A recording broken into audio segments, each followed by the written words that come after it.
Ambassador Jasmine Reeves stood at the observation deck of the diplomatic vessel Concordia, watching the azure sphere of Novara grow smaller as they departed. After 3 years of negotiations, humanity had established what seemed like a promising alliance with the first advanced civilization they had encountered. The Novarans, with their crystalline technology and seemingly peaceful philosophy, had welcomed Earth into the galactic community. Ambassador, we've lost contact with Outpost Delta, announced Security Chief Marcus Donovan, his weathered face tense as he approached. It's the third outpost to go dark in the past 12 hours.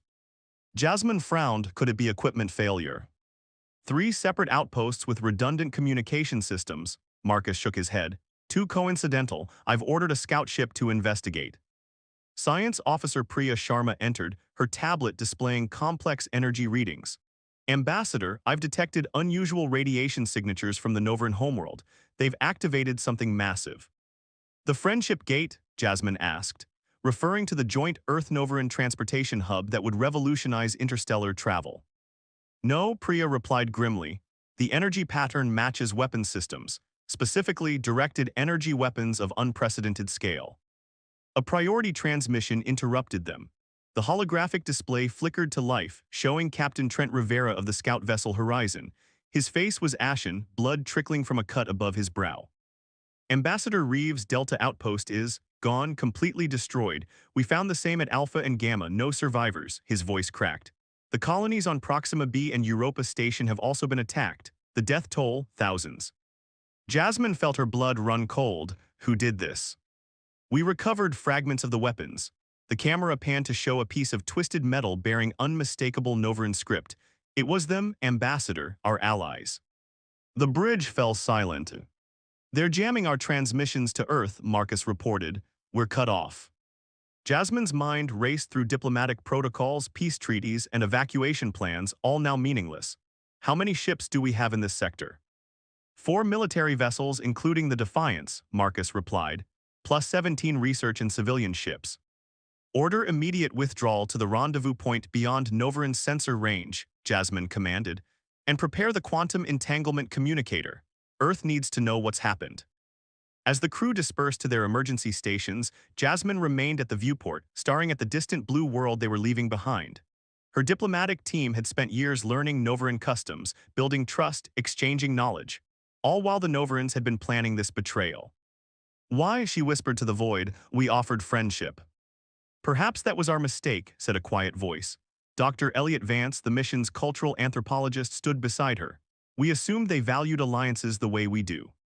The Novaran Ambassador Trellix, his children attended the exchange program. He seemed sincere. Elliot nodded solemnly. Some of them probably were, but their sovereign council clearly had other plans. The ship shuddered as it accelerated to light speed. Jasmine made her way to the command center, where Priya was analyzing data from their hurried departure. The Novarans are mobilizing, Priya reported, multiple ships launching from their orbital platforms. Marcus looked up from the tactical display. They're pursuing us, and they've deployed something toward the Sol system, probably automated weapons platforms. How long until they reach Earth? Jasmine asked. At their current velocity, 3 Earth weeks, Priya calculated, but our quantum message will arrive instantly. The quantum entanglement communicator, humanity's most classified technology, had never been used outside of tests. Jasmine placed her palm on the authorization scanner and spoke clearly. This is Ambassador Jasmine Reeves. Authentication code Sierra Echo Victor Echo November. Emergency Protocol Phoenix. The system hummed to life. Jasmine took a deep breath and began recording what would become humanity's declaration of war. To Earth Central Command, the Novaran Alliance was a deception. They have destroyed our outposts and attacked our colonies. Thousands of our people are dead. Novaran weapons are en route to Earth. Time to intercept, approximately 3 weeks. We are retreating with all surviving ships to Rally Point Omega. The Novarans believe we are defenseless, but they don't know about Project Athena. It's time to activate the contingency we hoped never to use. She paused, the weight of her next words hanging in the air. Commence Operation Hellfire.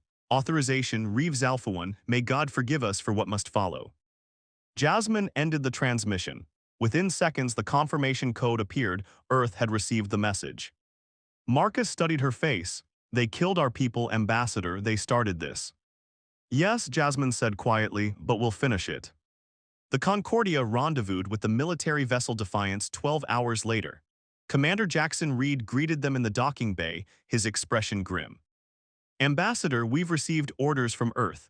General Hammond has activated the Phoenix Protocol. All surviving ships are to proceed to the Artemis base on Titan. And Earth, Jasmine asked. Operation Hellfire is underway, Commander Reed answered. The Athena platform has been deployed. Priya gasped, they're actually using it. What's Athena? Elliot asked. Jasmine exchanged glances with Marcus before answering. Insurance, something we built in secret while negotiating peace. A weapons system unlike anything humanity has ever created. The Novarans believe they caught us unprepared, Commander Reed said. They're about to learn how wrong they were. As they made their way to the bridge, Jasmine felt a terrible certainty settle in her heart. The universe was about to witness humanity's capacity for vengeance. The Novarans had killed Earth's allies, destroyed their outposts, and threatened their homeworld. Earth's retaliation would be merciless.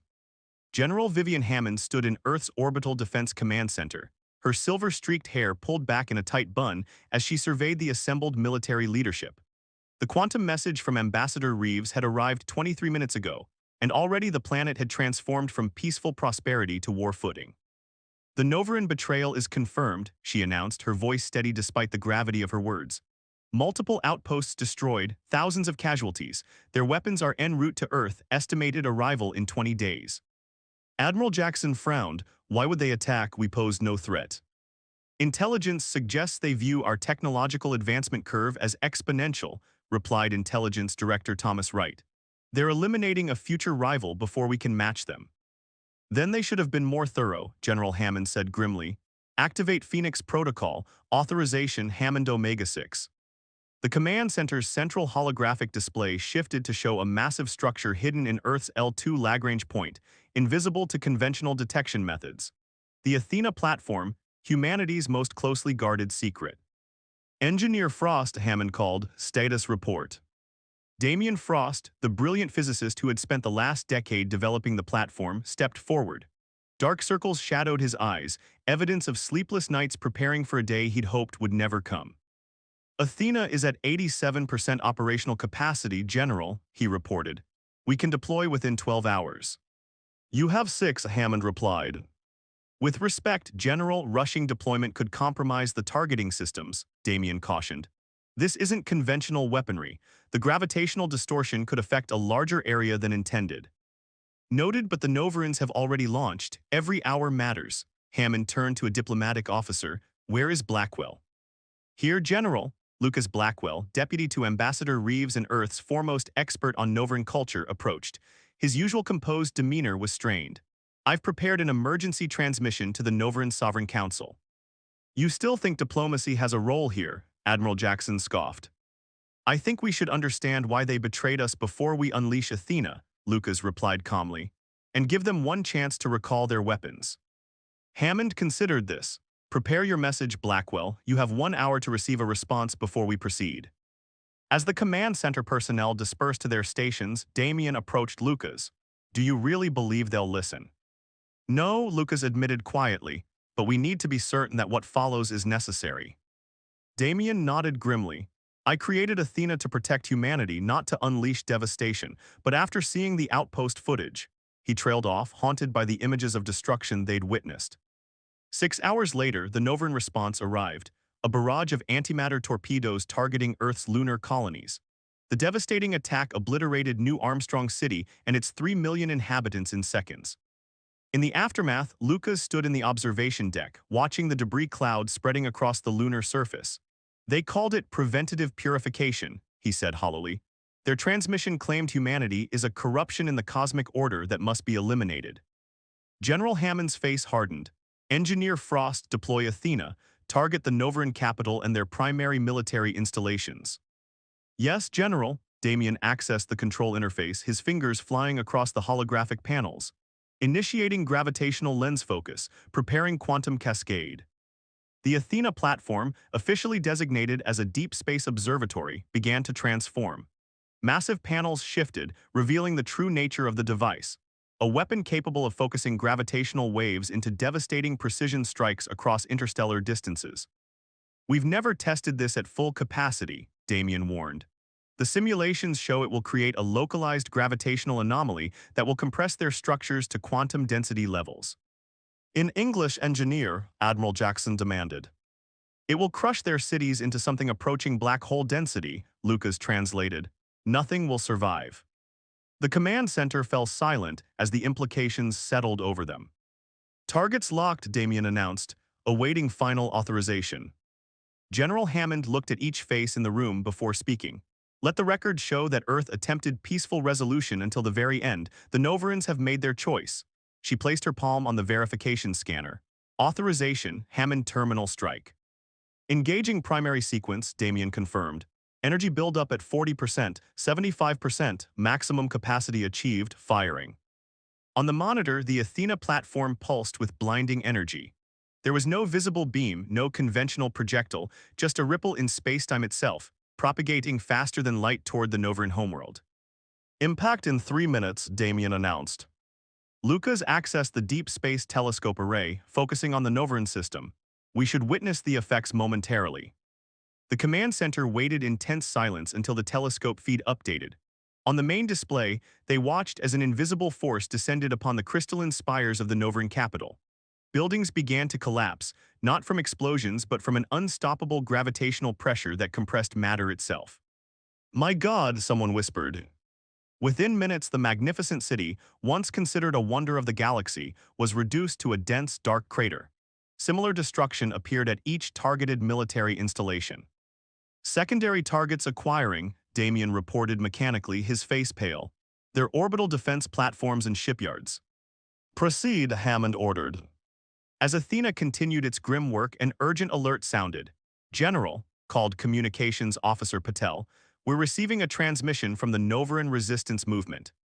Resistance, Lucas turned sharply, put it through. The holographic display flickered to show a Novaran face similar to humans but with iridescent skin and elongated features. This is Dren, leader of the opposition coalition. Please cease your attack. The Sovereign Council does not represent all Novarans. Millions of us protested the action against Earth. You expect us to believe this now, Admiral Jackson demanded. Scan for transmission origin, Hammond ordered. Coming from a shielded bunker complex in the northern continent, Officer Patel confirmed. Area not targeted by Athena. Dren continued urgently, the Council deceived our people about humans.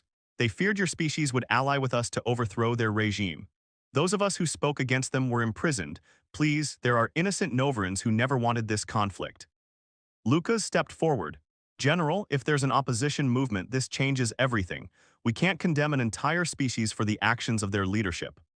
Hammond's expression remained resolute. Modify targeting parameters, concentrate on military and governmental targets only, spare civilian sectors where possible. Yes, General, Damien acknowledged, adjusting the controls.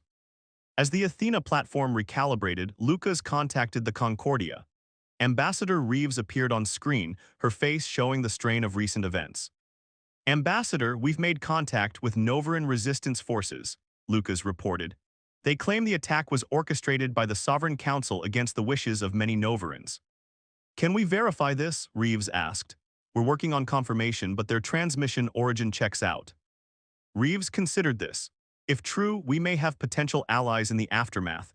Relay to General Hammond, continue neutralizing their offensive capabilities but preserve their civilization if possible. Earth will not commit genocide, even in retaliation. As the transmission ended, Lucas turned to find Damien staring at the destruction displayed on the monitors. What have we created, Lucas? The engineer asked quietly. A terrible necessity, Lucas replied, and now perhaps a chance for something beyond vengeance. On the main display, the Novaran military bases continued to collapse under Athena's gravitational assault while civilian areas remained untouched.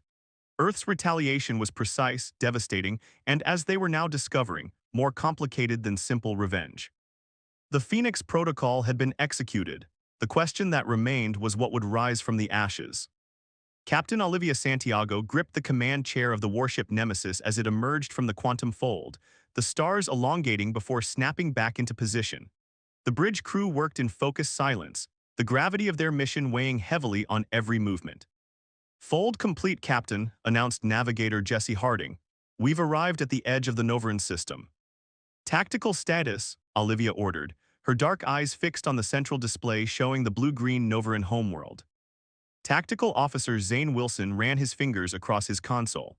Athena platform's gravitational strikes have eliminated 83% of Novaran military infrastructure. Their orbital defenses are crippled but not completely neutralized, detecting approximately 37 vessels still combat-capable. And the rest of the fleet.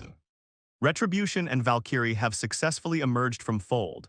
Judgment reports minor calibration issues but will join formation in 3 minutes. Olivia nodded. 4 of Earth's most advanced warships, all that could be spared with Novaran weapons, still en route to the Sol system. Their mission: ensure the complete neutralization of Novaran offensive capabilities and establish contact with the Resistance forces. Communications, open a channel to all Earth vessels, Olivia commanded. Communications specialist Rylan Park complied, his hands steady despite the tension. Channel open, Captain. Olivia stood addressing the fleet. This is Captain Santiago. Today we face an enemy that struck without provocation, killing thousands of our people. But we now know the Novaran leadership does not speak for all their kind. Our mission is precise: eliminate their remaining military assets, establish contact with Resistance forces, and secure their surrender. We are soldiers, not executioners. Santiago out. As the transmission ended, the tactical display flashed red. Captain, Novaran vessels approaching, Zane reported. Weapons hot. Battle formation Delta, Olivia ordered. Defensive screens at maximum. The Earth vessels moved into position as the Novaran ships advanced, crystalline structures that seemed to shimmer between states of matter. They're transmitting, Rylan announced, audio only. Let's hear it, Olivia said. A harsh mechanical translation filled the bridge. Earth vessels, you have committed atrocities against the sovereign dominion. Surrender immediately or face obliteration. Olivia's expression hardened. Remind them who struck first, and inform them that we're only interested in the surrender of the Sovereign Council. Before Rylan could transmit, the Novaran vessels opened fire. Brilliant beams of coherent energy lanced toward the Earth ships. Evasive pattern, Olivia shouted as the Nemesis shuddered under the impact. Defensive screens holding at 82%, Zane reported. Return fire authorized. Confirmed, target their weapons arrays only. The Nemesis responded with a barrage of quantum-tipped missiles that phased through the Novaran defenses, detonating within their hull structures. Direct hits, Zane announced. Retribution and Valkyrie engaging additional targets. The space around them erupted in combat, energy beams crossing paths with missiles and gravitational distortion fields. 3 Novaran vessels imploded under concentrated fire from the Earth fleet. Captain, Rylan called urgently. I'm detecting a narrow-beam transmission from the planet's surface. It's using Earth encryption protocols. The Resistance, Olivia asked. Verifying, yes. They're transmitting the location of the Sovereign Council's emergency bunker complex and defensive specifications. Olivia studied the incoming data. Zane, analyze this. Is it actionable? The tactical officer examined the information, his brow furrowed in concentration. The data appears legitimate. I'm detecting a significant energy signature at these coordinates, consistent with a shielded command center. He looked up. There's more. They've identified a structural weakness in the Novaran defensive system. Their primary ships are connected to a central quantum network if we can target the main node. We could disable their fleet simultaneously, Olivia finished. Location. The lead vessel, their command ship.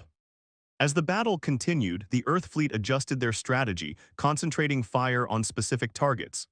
The Judgment finally joined formation, adding its firepower to the assault. Captain, Zane reported, I'm detecting unusual energy fluctuations in the Novaran vessels. Their quantum network is becoming unstable. Rylan's console lit up with a new transmission. Incoming message from Dren of the Resistance. A holographic image appeared, showing the iridescent features of the Novaran opposition leader. Captain Santiago, the Council is attempting to activate the planetary defense system. If they succeed, it will trigger a chain reaction in our crystalline core. They would rather destroy our world than surrender it. Can you disable it? Olivia demanded. We're trying, but our access is limited. We need your help. Zane analyzed the new data. Captain, if we redirect Athena to target the Planetary Defense Control Center specifically, we could disable it without affecting the surrounding areas. Olivia accessed the command channel. Santiago to Earth Command, request immediate Athena targeting adjustment to coordinates being transmitted, priority alpha. General Hammond's voice responded, confirm targeting change, Athena repositioning now.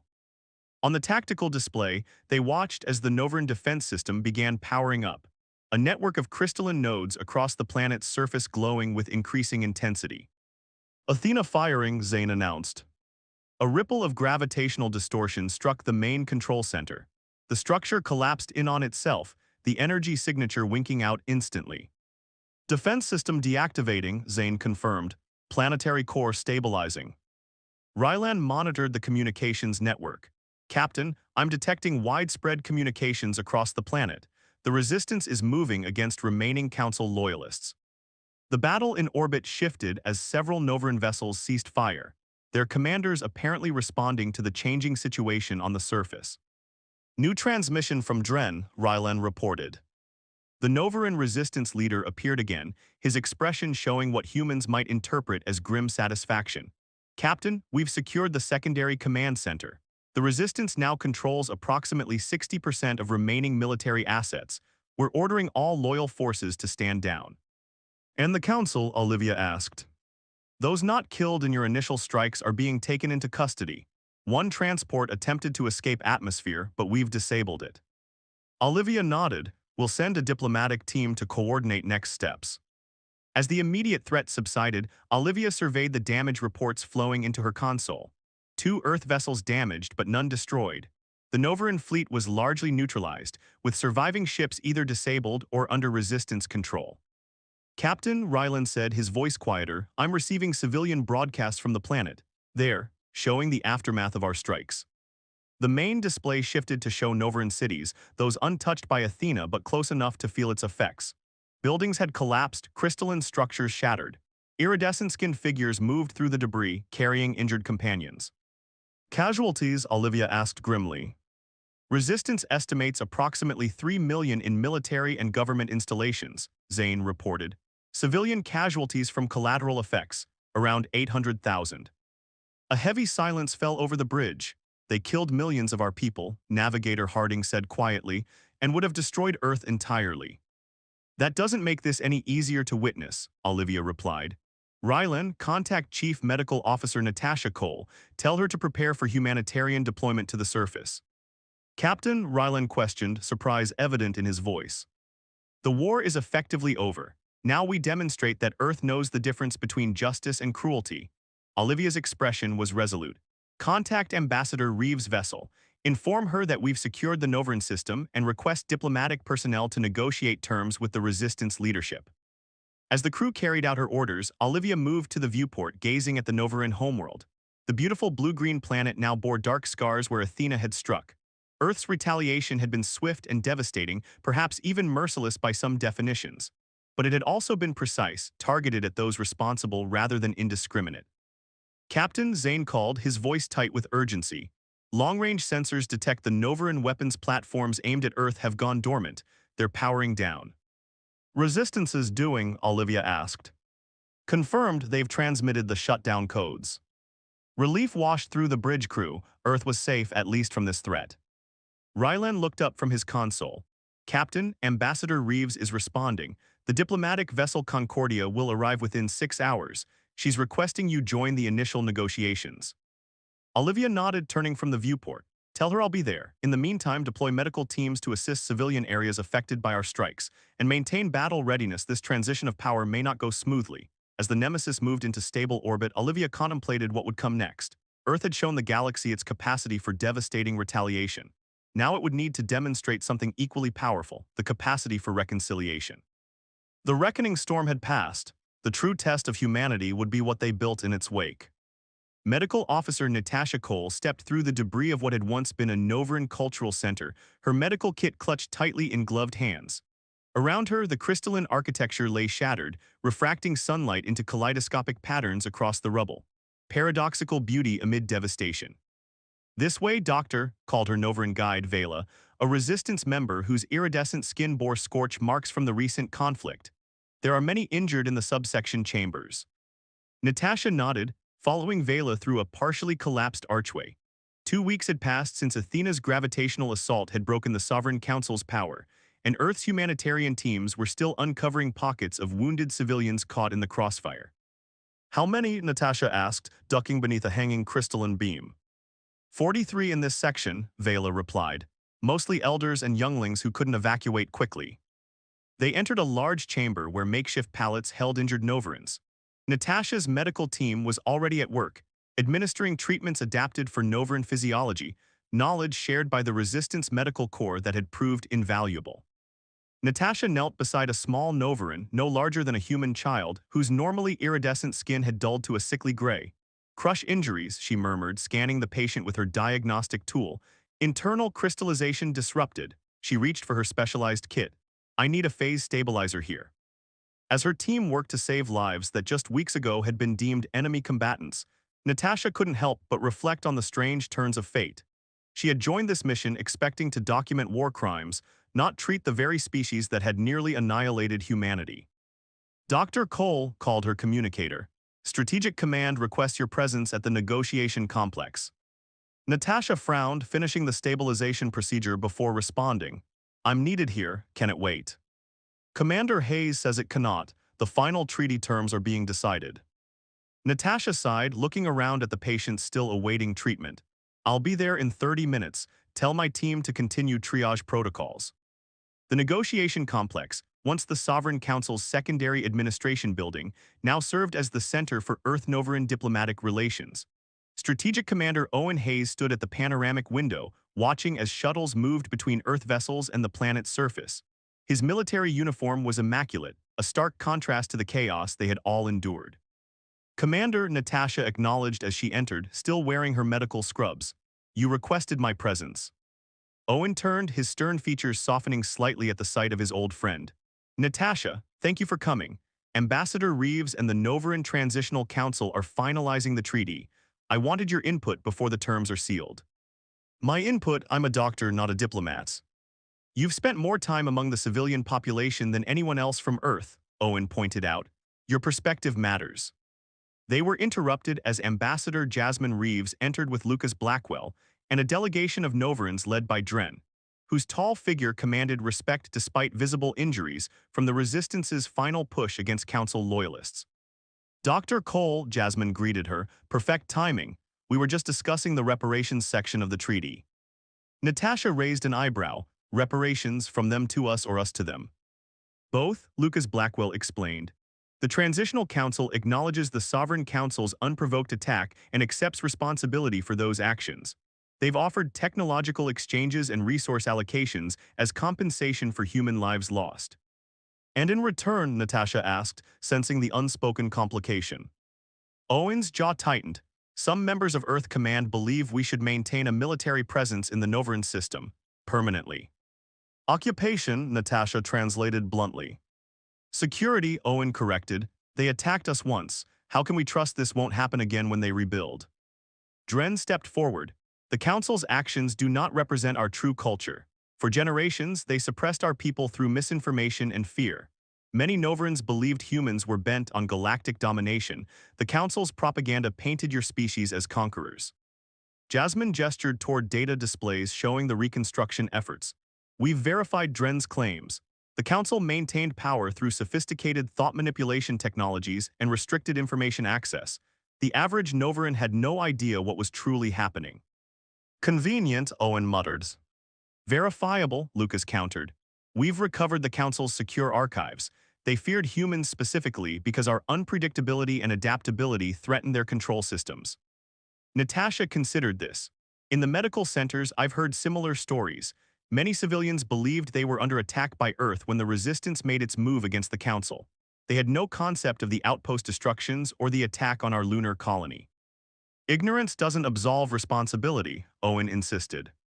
No, but it contextualizes it, Jasmine replied. Commander, we need to decide what kind of interstellar power Earth will be, one that occupies and controls or one that helps rebuild and form true alliances. The room fell silent as the weight of the decision settled over them. Earth's retaliation had been swift and devastating, a display of power that had shocked even their own military strategists. What they did next would define humanity in the cosmic community for generations. Natasha cleared her throat. May I speak freely? At Jasmine's nod, she continued.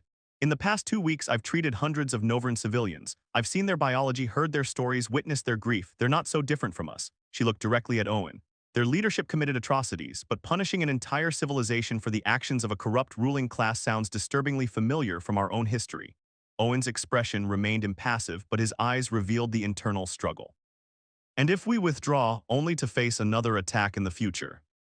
Dren spoke up. We propose a different solution. A joint Earth-Novaran Security Council with shared defensive responsibilities. Your people have technologies we never imagined. We have knowledge of other species and cosmic threats you haven't encountered. Together, we could forge something stronger than either civilization alone. Jasmine turned to Owen. The final decision rests with Earth Command, but our recommendation carries significant weight. What say you, Commander? Owen walked to the tactical display, studying the devastation their retaliatory strikes had caused. Cities reduced to rubble, military installations crushed by incomprehensible gravitational forces. Earth's vengeance had been merciless indeed. We demonstrated what happens when humanity is threatened, he said quietly. That message will echo across the stars for centuries. He turned back to face them. Perhaps that's enough. Relief visibly washed over Lucas and Jasmine. I'll support the joint security proposal, Owen continued, with one condition. Earth maintains control of the Athena platform, not as a constant threat but as insurance. Dren inclined his head. Acceptable, we have witnessed its power, we have no desire to face it again. As the diplomats returned to finalizing the treaty language, Natasha moved to stand beside Owen at the window. That couldn't have been an easy decision, she observed. It wasn't, he admitted, but I keep thinking about what we found in the Council's archives. They feared us because we were unpredictable, capable of both tremendous violence and unexpected compassion. They couldn't calculate us. A grim smile touched his lips. Perhaps our greatest strength isn't our weaponry, but our capacity to surprise. Natasha watched as Earth medical shuttles continued to land, bringing supplies and personnel to aid the recovery efforts. There's something poetic about that. They tried to exterminate us because they couldn't understand us, and in the end, that same complexity is what's offering them a second chance. Poetic or ironic? Owen asked. Maybe both, she turned toward the door. I should get back to my patients. Natasha, Owen called as she reached the threshold. Do you think we did the right thing with Athena with all of this? She paused, weighing her answer carefully. They struck first, killed millions, and would have destroyed Earth without hesitation. We defended ourselves with overwhelming force, yes, but then we stopped. We distinguished between the guilty and the innocent. She met his gaze steadily. History will judge us, but I believe we walked the knife's edge between necessary force and mindless vengeance. That's all we can ask of ourselves. 3 months later, Ambassador Jasmine Reeves stood on the observation deck of the Concordia, watching as the joint Earth-Novaran Memorial Station took shape against the backdrop of stars.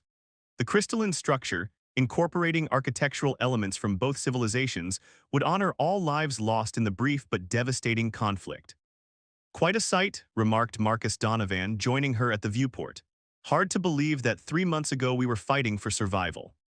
The universe changes quickly, Jasmine replied. The Transitional Council is implementing democratic reforms ahead of schedule, and 4 other species have initiated contact, seeking diplomatic relations with Earth. Because of Athena. Partly, word of our military capability has spread. She turned to face him. But also because of what followed, our medical aid, our willingness to help rebuild. That combination of strength and compassion, it's unusual in cosmic politics apparently. Marcus nodded thoughtfully. The Novarans have a saying I've been learning, from destruction's ashes bloom the rarest flowers. Poetic for a people we once thought soulless enemies. Turns out we all have depths unseen, Marcus replied. As the Concordia prepared to depart for its next diplomatic mission, this time to a federation of worlds that had observed the Earth-Novaran conflict from afar, Jasmine reflected on the path that had led them here. Earth's retaliation had indeed been merciless, a devastating display of power that had reverberated throughout known space. But what had followed, the healing, the rebuilding, the forging of genuine alliance from the ashes of conflict, that was perhaps humanity's true strength. Not just the capacity for righteous vengeance, but the wisdom to know when to set it aside. The memorial station rotated slowly, catching the light of the distant sun. From certain angles, the crystalline structure seemed to form the shape of 2 hands, one human, one Novaran, reaching toward each other across the void. A fitting symbol, Jasmine thought, for what they had all learned. That even in the aftermath of betrayal and retaliation, reconciliation remained possible among the stars.